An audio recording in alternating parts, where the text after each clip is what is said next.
Hello अस्सलाम वालेकुम। Screen show हो रही होगी।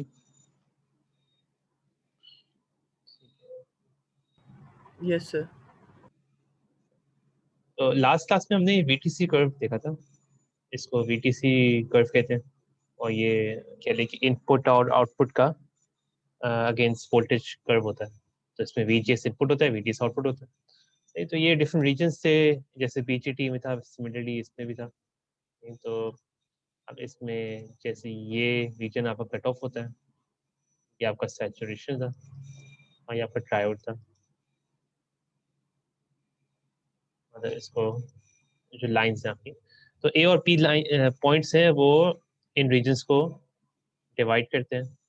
तो पॉइंट ए है, ये हमारा एंड ऑफ सैचुरेशन कहलाता है, ये कट ऑफ सैचुरेशन के बीच में होता है। ऐसे पॉइंट बी जो हमारा है, ये आपका एज ऑफ सैचुरेशन कहलाता है, और ये सैचुरेशन और ट्रायोड के बीच वाला पॉइंट होता है। तो इसका हमने हल्का से एक एक्सरसाइज देखी थी कि ये पॉइंट्स ए बी कैसे फाइंड आउट करते हैं। ठीक है, तो अब इसमें हम थोड़ा सा फोकस करेंगे क्यू पॉइंट पे और इसकी थोड़ा स्मॉल सिग्नल एलिमेंट्स पे कि स्मॉल सिग्नल एलिमेंट्स आपके आते हैं, तो आपका गेन आता है, आपका जीएम आता है, ट्रांसकंडक्टेंस आती है, आपका जीडीएस आती है। तो ये डिफरेंट पैरामीटर्स हैं, उनको जैसे हमने बीजेटी में देखा था वैसे ही मॉसफेट में भी देखेंगे।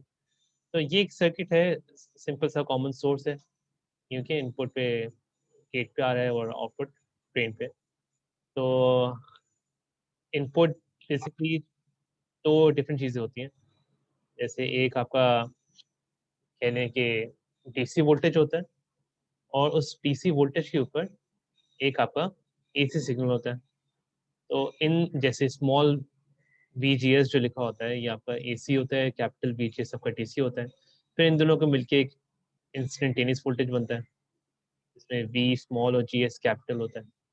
V स्मॉल होता है और GS कैपिटल होता है। तो ये बताने मकसद ये होता है कि कोई भी आपका एसी सिग्नल होता है, उसको किसी डीसी पॉइंट पे आप बायस करते हैं। मतलब आप डायरेक्टली एसी वोल्टेज नहीं दे सकते, क्योंकि एसी वोल्टेज का, अगर मैं डायरेक्टली एसी वोल्टेज दे देता हूँ तो उसका मतलब है कि वो जीरो के ऊपर नीचे हो रहा है। तो अब ये मसला, अगर मैं डायरेक्ट एसी दे दूंगा तो असीम ये जीरो है और ये 0.1 वोल्ट है, ये -0.1 वोल्ट है, तो मुझे बताएगा कि ट्रांजिस्टर ऑन होगा या नहीं होगा अगर मैं डायरेक्ट एसी दे दूँ।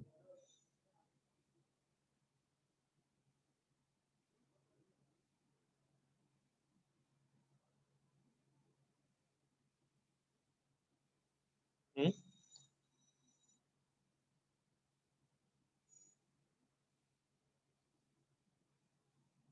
होगा नहीं होगा? नहीं होगा सर।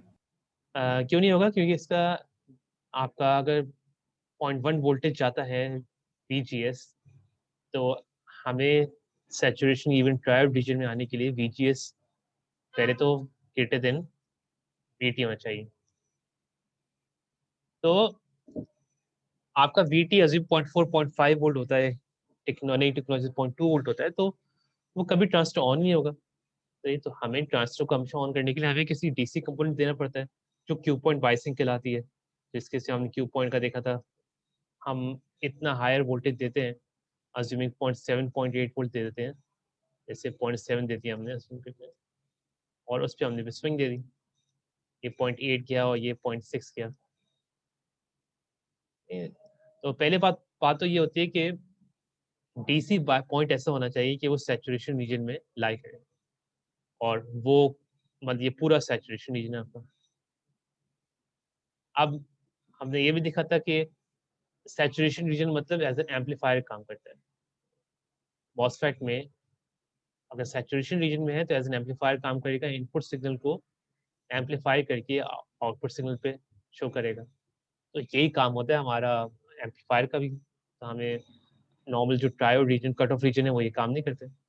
जैसे एक्टिव रीजन थे आपके पीजीटी में, वैसे सैचुरेशन रीजन होते हैं मॉसफेट में। तो पहला बात तो ये क्यू पॉइंट ऐसे बायस करना होता है कि वो सैचुरेशन रीजन में लाई करे। दूसरी बात होती है कि इनपुट सिग्नल इस तरह हो कि आउटपुट सिग्नल है वो भी सैचुरेशन रीजन में लाई करे over the input sine wave, मतलब 0.8 वोल्ट में भी वो सैचुरेशन रीजन पे हो, 0.6 वोल्ट में भी वो सैचुरेशन रीजन पे हो। जैसे कि ये एक स्विंग दी हुई है, अज्यूम करते हैं कि ये 0.7 मिडिल था और ये 0.6 से 0.8 तक वैरी करा था। तो ये दोनों केसेस में इसका जो आउटपुट स्विंग है जो यहाँ से लेके यहाँ तक है वो पॉइंट ए और पॉइंट बी के बीच में, मतलब वो सैचुरेशन रीजन में। तो ये तो चीज़ें रखते हैं, हमें क्यू पॉइंट बायस करना पड़ता है कि आपका डीसी ऐसे बायस होती है कि सैचुरेशन में है और आप स्विंग इतनी दे रहे हैं कि आपका जो आउटपुट है वो आपका सैचुरेशन में लाई कर रहा है। तो ये जैसे बीजेटी होता है सिमिलरली आपका मॉसफेट में ये होता है। तो अब इसके डिफरेंट पैरामीटर्स देखते हैं इससे। पहले तो हम इसका गेन फाइंड करने की कोशिश करते हैं इस तरह से। गेन हमें पता है कि आउटपुट ओवर इनपुट होता है, तो या मैं इसको आउटपुट ओवर इनपुट लिखूं या मैं VDS और VGS लिखूं, एक ही बात है क्योंकि आउटपुट मेरा VDS है, इनपुट मेरा VGS है। तो VDS अपॉन VGS लिख दिया। अब ये इक्वेशन है हमारे पास,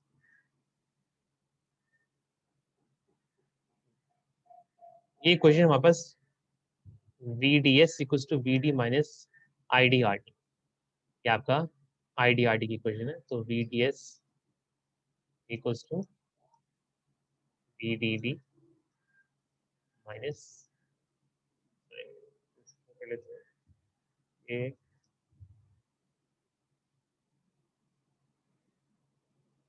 लिखते हैं कि IDRT।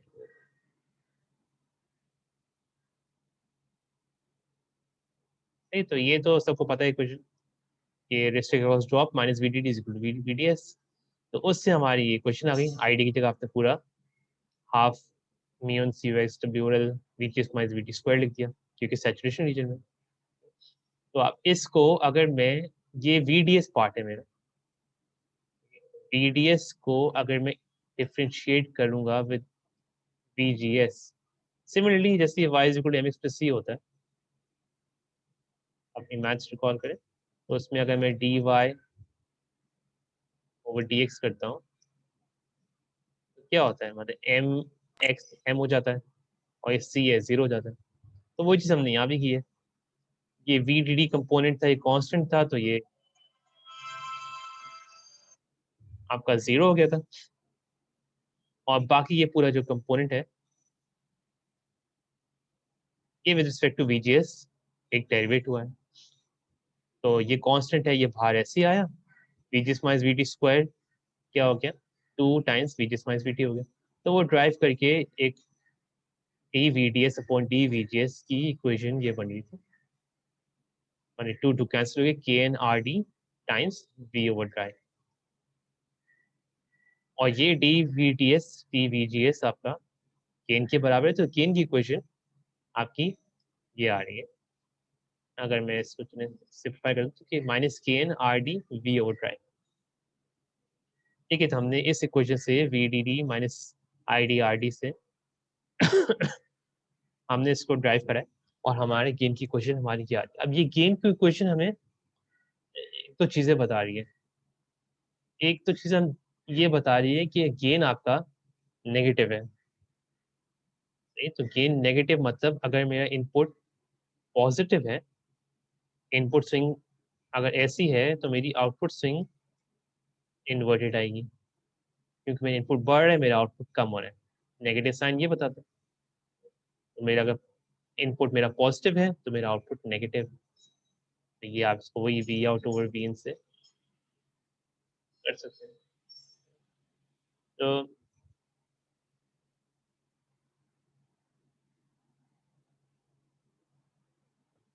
तो एक चीज तो हमें ये बता रही है, ठीक है। तो अब दूसरी चीज हमें क्या बता रही है कि RD का एक रिलेशन है गेन के साथ। तो वो क्या बता रहा है कि RD जितना ज्यादा इंक्रीज करेंगे उतना आपका गेन इंक्रीज होगा। तो ये रिकॉल करें, BJT में भी ये होता था कि हम कहते थे कि RD इंक्रीज करने से हमारा गेन तो इंक्रीज होगा, पर RD इंक्रीज करने से नुकसान क्या होगा, आपका आईडी आरडी है,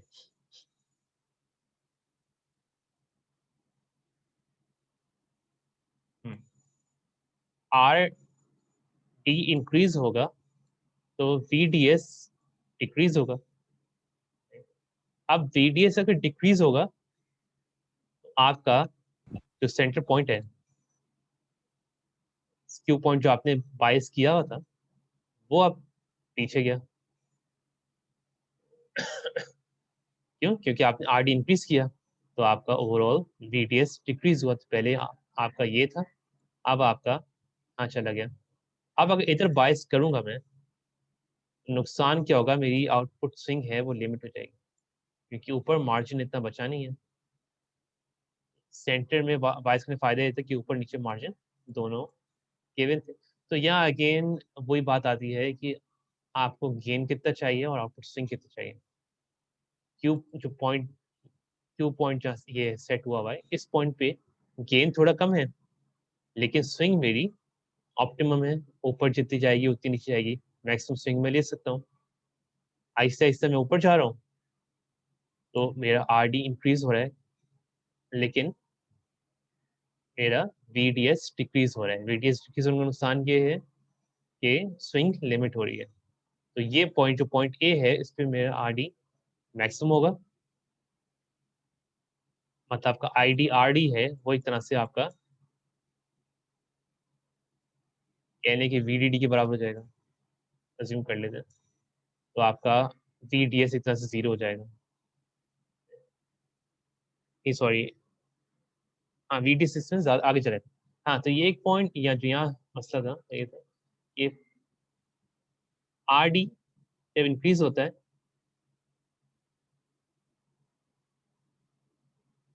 तो नेगेटिव वैल्यू इंक्रीज हुई। वीडीएस क्या हुआ आपका, इंक्रीज हुआ। ऐसा ही है। नहीं तो पॉइंट ए पे आपका मैक्सिमम गेन है। क्यों? क्योंकि आपका पॉइंट ए पे क्या होगा आपका,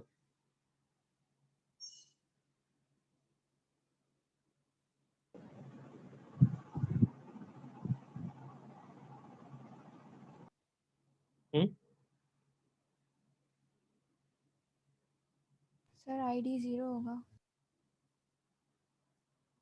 आईडी जीरो होगा, नहीं आईडी तो कम होगा। हाँ लेकिन वीडीएस आरडी बढ़ाने से आईडी थोड़ा कम होगा, वो बात सही है। लेकिन इस केस में अगेन आपका मैक्सिमम गेन की टाइम पे आपकी स्विंग लिमिट हो जाएगी। तो दूसरे केस में भी यही मसले होते हैं। अब दूसरे केस में अगर मैं आरडी डिक्रीज करता हूँ, आरडी डिक्रीज करने से अगर आईडी कांस्टेंट है तो ये नेगेटिव वैल्यू है, ये कम होगी। वीडीडी तो कांस्टेंट है तो वीडीएस आपका इंक्रीज होगा, वीडीएस इंक्रीज होगा। अगर कोई पॉइंट यहाँ बायस हुआ है तो उस केस में इसका गेन कम होगा, नहीं? क्योंकि आपका आरडी कम हो गया। अज्यूम करते हैं कि और कोई चीज आपकी फैक्टर नहीं है, नहीं? तो आपका आरडी कम हुआ है, तो उस केस में आपका अब यहाँ आकर बायस कर दिया मैंने, तो यहाँ गेन भी कम है और स्विंग भी नेगेटिव स्विंग लिमिट हो रही है। तो ऑप्टिममली हम क्यू पॉइंट ऐसे बायस करते हैं कि आपका गेन और आपकी स्विंग है, इसकी के लिए ऑप्टिमम पॉइंट हम ऐसे ढूंढते हैं कि दोनों दरमियानी हो। एप्लीकेशन में डिपेंड करते हैं एक तरह से। एक चीज हमें पता है इंक्रीज करने से दूसरी डिक्रीज हो रही है, तो हमें देख के बायस करना पड़ता है कि हमारी कंडीशन क्या है, हमें गेन ज्यादा चाहिए या हमें स्विंग ज्यादा चाहिए। अब हो सकता है इधर मैं बायस कर दूं, क्योंकि अगर मुझे स्विंग कम चाहिए और वो क्लिप नहीं कर रहा, तो मेरे लिए पॉइंट ये ज्यादा अच्छा है बायस करना, क्योंकि इधर गेन भी ज्यादा है और स्विंग भी ज्यादा है। तो ये चीजें हमें देखनी पड़ती है कि हमारी एप्लीकेशन डिपेंडिंग ये है क्या। अब जैसे इसकी थ्योरी थोड़ी बहुत हमने डिस्कस तो कर ली, गेन नेगेटिव होता है। सर अगर वीडीएस इंक्रीज होगा तो क्यू पॉइंट ऊपर जाएगा या नीचे आएगा? अगर वीडीएस इंक्रीज होगा तो क्यू पॉइंट ऊपर जाएगा। तो सर मतलब आर अगर आर डी स्मॉल होगा तो फिर क्यू पॉइंट ऊपर की तरफ जाएगा।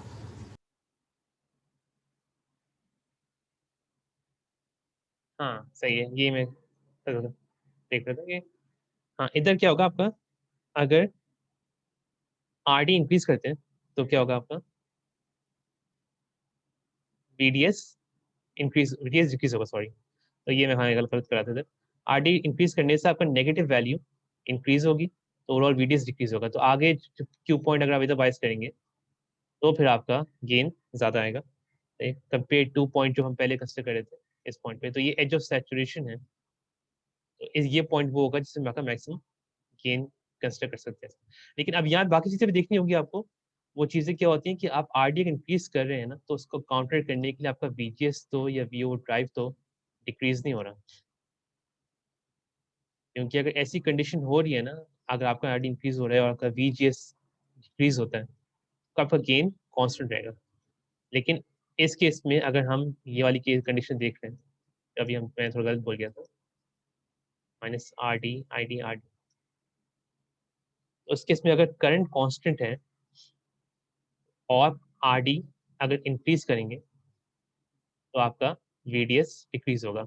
और वो ये यहाँ भी देख सकते हैं हम कि अगर आप आर डी इंक्रीज करेंगे तो इसके अक्रॉस वोल्टेज ड्रॉप इंक्रीज होगा, और अगर वीडी सप्लाई तो कांस्टेंट है, एज्यूम करते 10 वोल्ट है, यहाँ पहले 1 वोल्ट था, यहाँ 9 वोल्ट था, तो यहाँ का 5 वोल्ट हो गया, यहाँ 5 वोल्ट हो गया। तो मैं हाँ यहाँ थोड़ा गलत कह रहा था कि आर डी इंक्रीज करने से आपका कहने कि आप थोड़ा आगे बायस कर लें, आप टीडीएस डिक्रीज कर लें।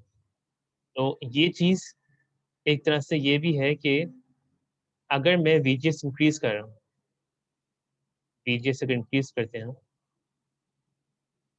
उस केस में आईडी इंक्रीज होता है।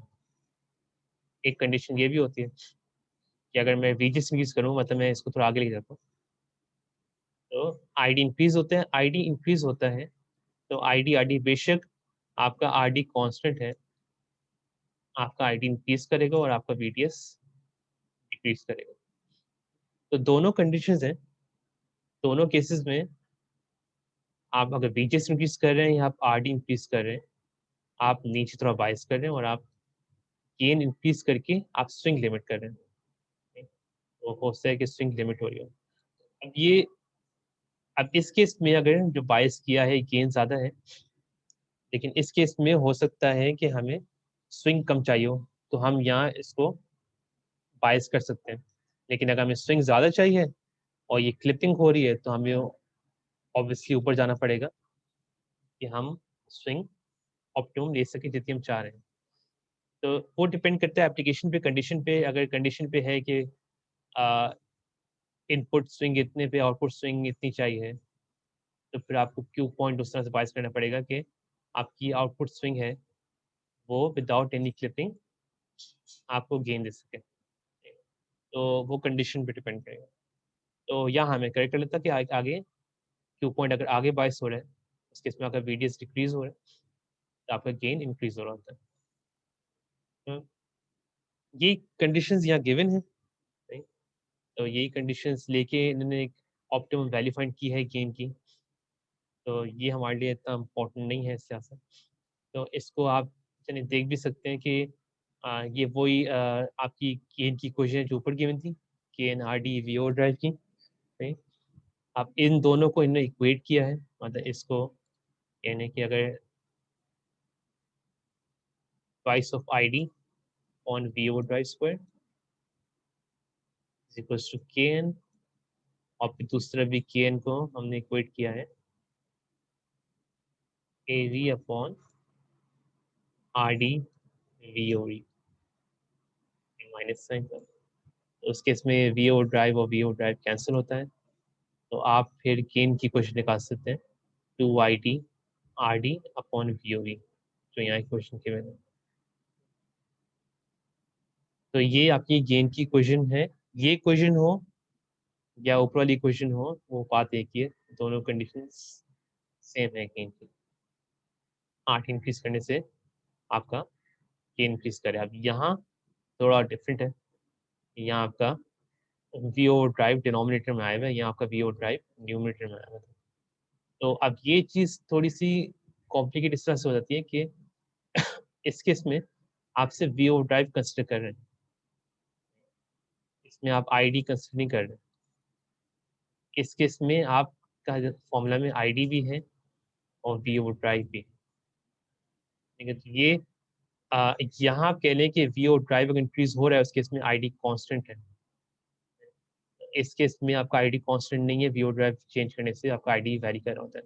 तो फॉर्मूला दोनों का इन दी एंड आंसर सेम आता है, अगर क्योंकि जब खुद देखने की हमने दोनों ड्राइव करके लिखा हुआ है, इधर बेसिकली उस आईडी है वो वी ओवर ड्राइव स्क्वायर का रिलेशन है। तो ये कह लें कि वी ओवर ड्राइव इंक्रीज करने से मेरा आईडी डबल इंक्रीज होता है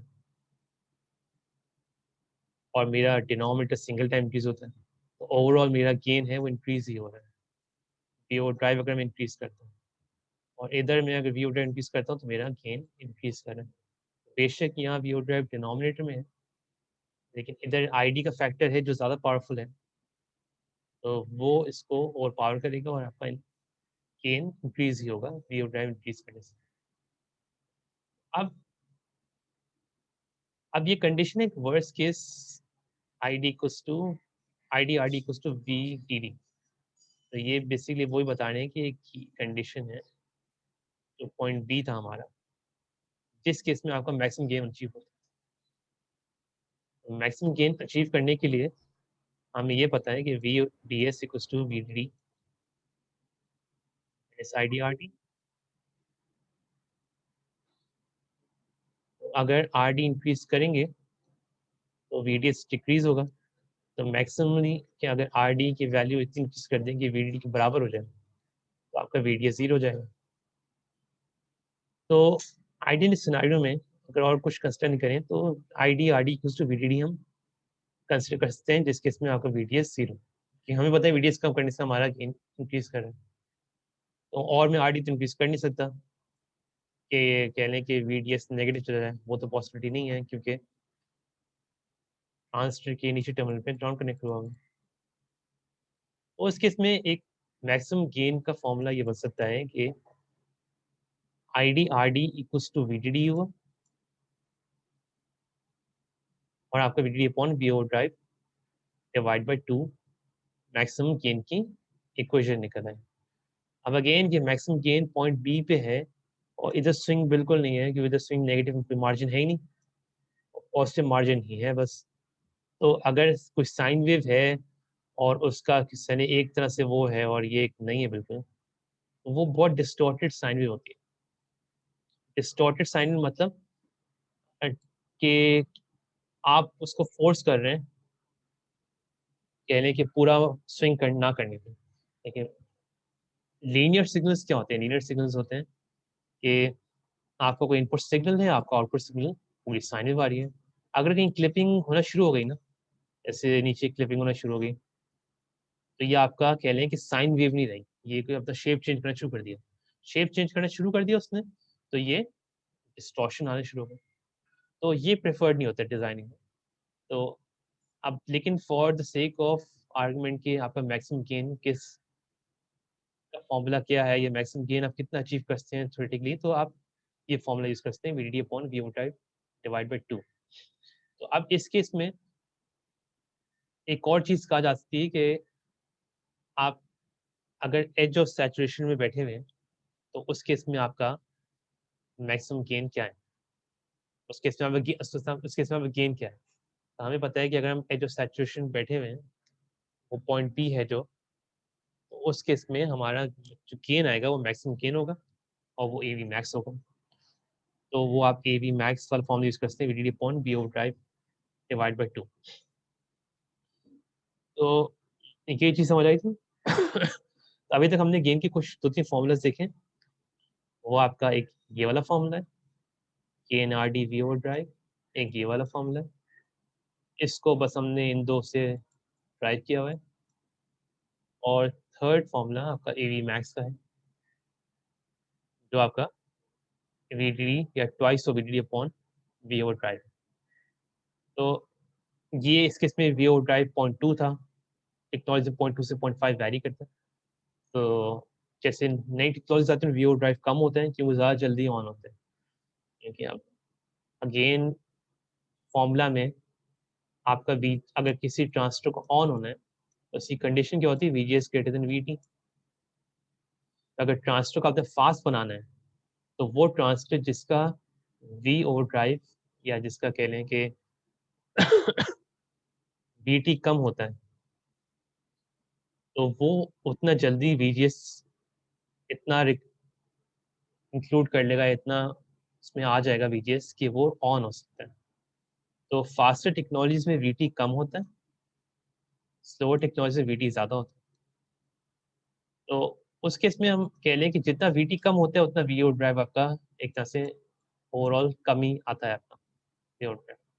तो आप जैसे मॉडर्न टेक्नोलॉजीज में VO ड्राइव 0.2 होता है, ओल्ड टेक्नोलॉजी में VO ड्राइव 0.4 0.5 होता है। कुछ क्वेश्चंस आएंगे उनमें ज़्यादातर 0.5 VO ड्राइव होता है। तो अज्यूमिंग अगर 0.2 VO ड्राइव है तो आप उस केस में AV मैक्स आपका 10 टाइम्स VDD, अगर VDD 1.3 है तो 13 आपका गेन आ सकता है। लेकिन ये मैक्सिमम गेन है, ये कभी अचीव नहीं हो सकता। ये क्यों अचीव नहीं हो सकता? क्योंकि आपने VDS आपने 0 कंसिडर किया हुआ है। और अगर आपको ट्रांजिस्टर को सैचुरेशन में रखना है तो VDS आपका VGS माइनस VT कंडीशन होनी चाहिए। तो आप VDS 0 तो कभी कर ही नहीं सकते।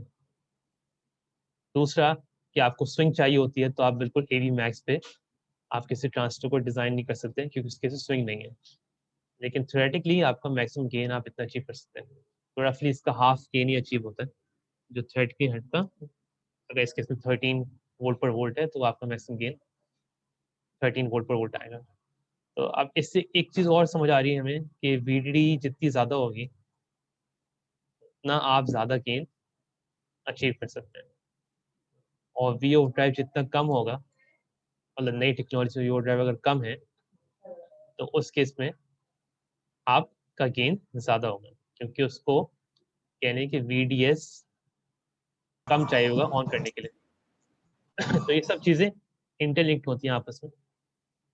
तो अभी तो ये दो फॉर्मूलाज हमारे गेन के, और ये मैक्सिमम गेन का फॉर्मूला है जो हमें ध्यान में रखना है। तो अगर मूविंग फॉरवर्ड हम इस सेक्टर को देखें,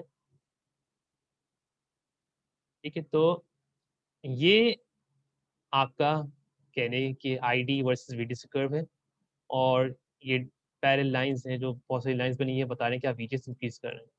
तो VGS इंक्रीज करने से आपका ओवरऑल करंट आपका इंक्रीज होता है। तो अब एक ये स्लोप लाइन इन्हें यहाँ डिजाइन की है, लोड लाइन है जो BJT में आपने पढ़ी थी, मॉसफेट में आपने पढ़ी होगी। तो अगर ये फॉर्मूला मेरा VDS equals to VDT minus ID RD given है तो उससे मैं एक फॉर्मूला इसको अरेंज करके इस केस में ला सकता हूँ ID की फॉर्म में। और यही लाइन है, ये आपको I अगेंस्ट V की लाइन बताएगी।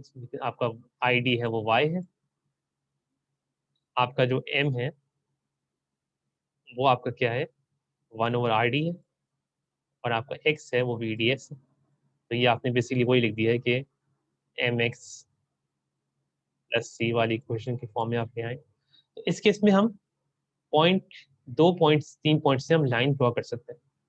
तो एक पॉइंट तो सिंपल है उस केस में। अब ये दो कंडीशन है। एक चीज याद की मैंने आपको पहले बताई थी कि आपका 3 रीजन होते हैं, सैचुरेशन, कट ऑफ और ट्रायोड। अगर आपका जो स्विच जो होते हैं डीसी से जो डिजिटल डिजाइन होते हैं या एज स्विचेस, कोई अगर मॉसफेट है तो वो या तो कट ऑफ में होता है या तो ट्रायोड में होता है। और जो आपका एम्पलीफायर होता है वो आपका सैचुरेशन में होता है। अभी हम ये जो दो केसेस हैं, पॉइंट ए, ये आपका एक तरह स्विच ओपन है, या आपका स्विच मतलब आपका मॉसफेट एक तरह से ओपन है। उस केस में आप कट ऑफ रीजन में आपका VGS much less than VT है। तो इस केस में आपका करंट कोई फ्लो नहीं करेगा क्योंकि आपका कोई पाथ नहीं है VDD से VSS तक। हमेशा करंट फ्लो करने के लिए पाथ चाहिए होता है। जैसे अगर सर्किट का आप ग्राउंड नहीं लगाएंगे, बेशक सप्लाई लगा देंगे तो सर्किट से करंट फ्लो नहीं करेगा। वैसे कोई स्विच है, अगर आप ओपन कर देंगे तो इसके अक्रॉस इम्पीडेंस इनफाइनाइट है एक तरह से, और अगर VDD और ग्राउंड के बीच में इनफाइनाइट इम्पीडेंस आ जाए तो V is equal to IR के थ्रू आपका करंट 0 होता है। तो ओपन स्विच में आपका बेसिकली क्या हुआ कि इस केस में आपका VDS है वो आपका VDD के बराबर हो गया, कि सारा ड्रॉप इसके अक्रॉस हो गया, कोई करंट नहीं है, तो ओवरऑल आपका आईडी 0 हो गया।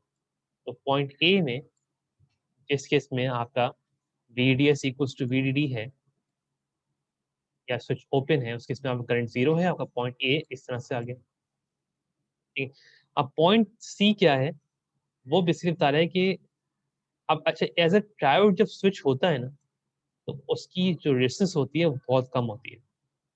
ये हमें पता है क्यों, क्योंकि ये जो लाइंस हैं आपकी,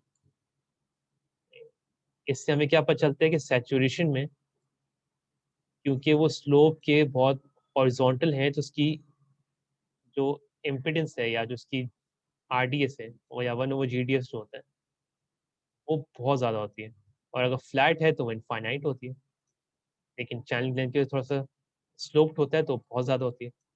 और जितनी स्लोप यहाँ से कम मतलब इस केस में बढ़ेगी GDS वाले में, लेकिन RDS कम होगी, तो इस केस में आपकी कहने की रेजिस्टेंस है वो कम होगी। सही, तो ट्रायोड में आपकी जो रेजिस्टेंस है या RDS है वो कम होती है कंपेयर टू सैचुरेशन में, जिसमें आपकी RDS ज़्यादा होती है। तो अब अगर स्विच क्लोज्ड है तो एक तरह से उसके अक्रॉस एक रेजिस्टर है RDS, जिसकी रेजिस्टेंस बहुत कम है, वो टू ग्राउंड कनेक्ट हुआ है।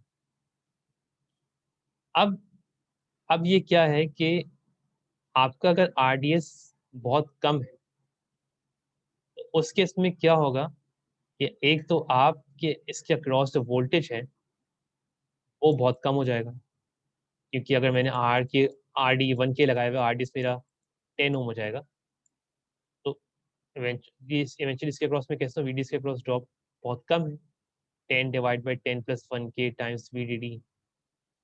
अगर ये 1 वोल्ट है तो एक तरह से 10 मिली हो जाएगा। तो रफली आप उस स्केल में आ रहे हैं कि आपका VDS है वो बहुत कम, जीरो नहीं है लेकिन बहुत कम। और ये वो पॉइंट है जो उस लाइन में लाई करता है, क्योंकि आप इस लाइंस को लेके आप सॉल्व कर रहे हैं। तो अब ये पॉइंट सी है जो कह रहे हैं हम एज अ स्विच जब इसमें ओपन है या सॉरी क्लोज्ड है। पॉइंट ए में इस वाले में आपका स्विच ओपन था, इस वाले में स्विच क्लोज है, तो आपका इफेक्टिवली RDS बहुत कम है, तो आपका VDS बहुत कम है। तो उस लिहाज से VDS बहुत कम में मैं ये कह सकता हूँ कि पॉइंट सी है मेरा दूसरा पॉइंट है इस लाइन का। और ये पॉइंट वो है जो आपका VGS इक्वल्स टू VDD वाली लाइन है। मतलब आप VGS इंक्रीज करे तो आप मैक्सिमम कितना VGS इंक्रीज कर सकते हैं, VDD इंक्रीज कर सकते हैं। तो इसके पॉइंट, इसके पीछे आप कोई और लाइन ड्रॉ नहीं कर सकते जिसमें आपका सी पॉइंट लाई करता हो। तो ये जो दो पॉइंट्स हैं ए और सी, इससे एक लोड लाइन आपकी बनी। तो ये लोड लाइन है, ये आपका जो कर्व है आई और वी का, ये जहाँ जहाँ इंटरसेक्ट करती है वहाँ आपके पॉइंट्स लाई कर सकते हैं। तो आप अभी तो हमने क्यू पॉइंट ये सेलेक्ट किया हुआ, एक क्यू पॉइंट आपका कुछ ये भी हो सकता है पीछे, कोई आपका ये भी हो सकता है आगे,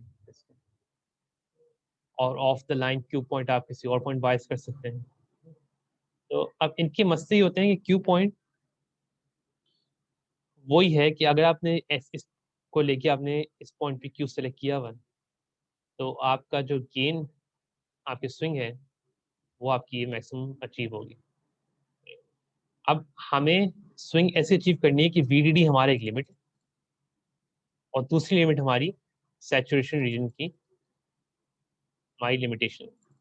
तो मैं मैक्सिमम स्विंग इतनी अचीव कर सकता हूँ अगर मैंने इस क्यू पॉइंट में बायस किया हूँ। क्यू पॉइंट अगेन मैं इस पॉइंट पर अगर बायस करता हूँ डिफरेंट VGS पे, तो मेरी स्विंग कम है। सही है, इस पॉइंट पे अगर मैं बायस करता हूँ तो मेरी यहाँ स्विंग कम है। तो यहाँ वही बात आ जाती है कि क्यू पॉइंट की बायसिंग इस लिहाज से इम्पोर्टेंट है कि अगर आपको स्विंग को गेन ज़्यादा चाहिए या स्विंग ज़्यादा चाहिए, गेन आपको लिमिटेड है, तो आपको ऐसे पॉइंट बायस करना होता है। तो वो उसका वही क्यू पॉइंट की यहाँ बात हो रही है कि required gain allowable swing signal swing. तो अब जैसे यही Q1 है, Q2 पॉइंट्स हैं, ये वही पॉइंट्स हैं जो आपका कह रहे हैं कि इस पॉइंट पे Q1 यहाँ गलत प्लेस किया हुआ है, यहाँ अगर प्लेस कर दें या बहुत क्लोज टू VDD कर दें, तो अगर आपने बहुत क्लोज टू VDD बायस कर दिया है तो आपकी तरफ एक तरफ स्विंग लिमिट हो गई। VDC ऊपर जाएगा नहीं। और दूसरी तरफ स्विंग की लिमिट मतलब मार्जिन है कम हो सकता है इससे, लेकिन अगर इससे कम चला गया तो सैचुरेशन रीजन लीव कर चुका है, और सैचुरेशन रीजन लीव कर चुका है तो मतलब एज एन एम्पलीफायर नहीं काम नहीं कर रहा, तो आपको सिग्नल एम्पलीफाई करके मिलेगा नहीं। तो क्यू पॉइंट वाइज करते हमेशा हमें ये चीजें कंसिडर करनी होती है। इसमें किसी का क्वेश्चन है कोई?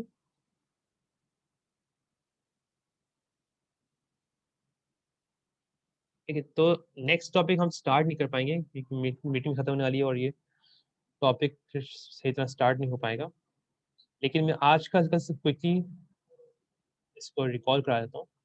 तो हम ओवरऑल जो देख रहे थे, हम क्यू पॉइंट की बाइसिंग की इंपॉर्टेंस देख रहे थे कि क्यू पॉइंट हमें ऐसे बाइस करना होता है, और क्यू पॉइंट बेसिकली आपका डीसी वोल्टेज है जो आपने अप्लाई किया हुआ है।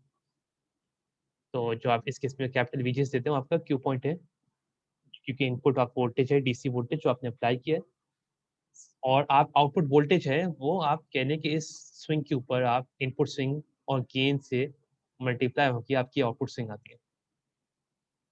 तो वो चीज़ हम देखिए, क्यू पॉइंट अगर बाइस किया हुआ है आपने तो उसकी इंपॉर्टेंस क्या है कि उस पे आप इनपुट स्विंग देंगे और आपकी आउटपुट स्विंग आएगी। क्यू पॉइंट अगर आप कम कर देंगे या नीचे ले आएंगे तो आपका गेन इंक्रीज होके आपकी स्विंग इंक्रीज होगी, लेकिन आप लिमिटेशन आ सकती है किस तरफ रीजन क्रॉस ना कर जाए, क्योंकि हमें हर तरह से हमें ओवरऑल स्विंग में हमें हमेशा सैचुरेशन रीजन में रहना पड़ता है। अगर आप सैचुरेशन क्रॉस करके तो ऐसे एम्पलीफायर काम नहीं कर रहा, ऐसे एम्पलीफायर काम नहीं कर रहा, तो अगर आपने इनपुट 1 मिली स्विंग दी है तो आउटपुट 10 टाइम्स इंक्रीज करके 10 मिली आ रहा है। तो अगर सैचुरेशन में दिया तो स्विंग आपकी इंक्रीज नहीं होगी। तो बस ये चीज़ ध्यान रखना पड़ता है। तो अब इसमें कुछ क्वेश्चंस आ भी सकते हैं कि ऊपर ऐसे बाइस करें कि आपकी मैक्सिमम स्विंग है आप अटेन कर सकें। सही है, तो मैक्सिमम गेन लेते हैं, मैक्सिमम स्विंग अटेन कर सकें, तो हमें क्यू पॉइंट ऐसे बाइस करना पड़ेगा जिसकी नेगेटिव स्विंग है वो एज ऑफ सैचुरेशन क्रॉस नहीं करे। कि हमें पता है क्यू पॉइंट नीचे आते गेन इंक्रीज होता है। अगर क्वेश्चन में दे दिया कि इनपुट स्विंग 10 मिली वोल्ट 10 मिली एम्पलीट्यूड है, तो मैक्सिमम गेन के साथ क्यू पॉइंट बाइस करें। तो अब अगर 10 मिली वोल्ट मैं इधर देता हूँ, मेरा गेन स्विंग ये आती है।